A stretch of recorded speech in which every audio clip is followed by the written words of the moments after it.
G, I hope Mama G comes back soon because it's so exciting to be in her presence. I spent a bit of time with the Moortown Maroons, and I'd love to check in with her about that and some of the people that I met when I was up in and met the Moortown Maroons. So my poem that I'm going to share for you today it's about, as Marva was talking about, how we've tried to find some joy in the natural world, I think many of us, during lockdown, during the restrictions that have been imposed upon our freedoms. And for me, it's always been about trying to get outside into the country and go for a walk and just be among the elements. And as you know, in the UK, the weather is terrible. So all winter we've had a lockdown, and so I've been forced to be out in the elements. And in some ways, the more intense that experience, the more rejuvenating it can be. So this is a poem called On the Lake. On the lake.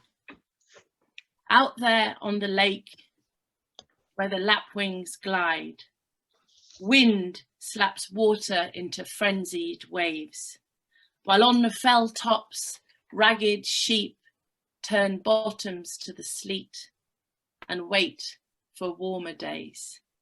Let this squall dry tears cried for smaller things than lake and land and sky. Let it burn my cheek and hurl me into clashes between the clouds and moors, then guide me home at dusk with the moon beneath the water and a curlew's rising call. Thank you. That was beautiful.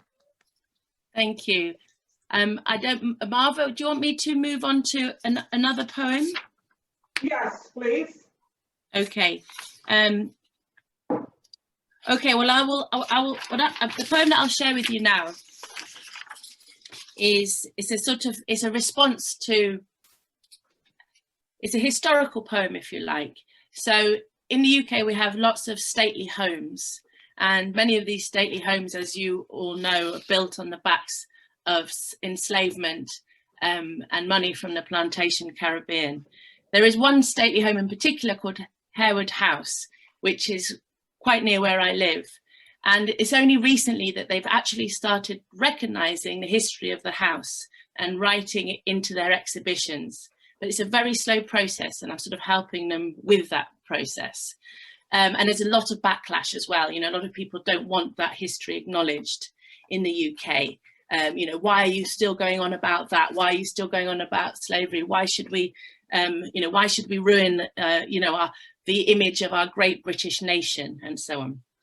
So this is a poem written to one of the black servants in the house. So there was a young man called Bertie, who was taken from one of the plantations in St. Vincent when he was 13 and brought over to work in the house. Now, this was after slavery had ended. And Bertie's story is absolutely fascinating. He arrived in the house in 1907, and then he was the only black servant there, and he worked there for 30 years. And then he stole a £50 note from the lord of the house, and then was told that he better go on the run. And it turns out that he had got a woman pregnant, and unlike other servants who could bring their families to live in the house, because Bertie was black, he wasn't able to do that, which is why he stole the money. So this is a story. This is a poem to Bertie, the black servant at Harewood House who came from St. Vincent, and it's called Mango Waiting. Mango Waiting for George Bertie Robinson. Dear Mama, so now you surely know the news. Badness knocking at your door. The Countess send the letter quick, confirming suspicions of our blackamoor. The stolen £50 is no Anansi tale, but at the speed I'm running, Mama, this storm I'll surely sail. 30 years I don't see your face or hold your hand in mine or taste a mango grown just for me, plucked in perfect time. They dress me real smart, you know, put pomade in my hair, brass buttons with the family crest, the once free muzzled bear. For a long time, I'm the model footman, one black face in sea of white.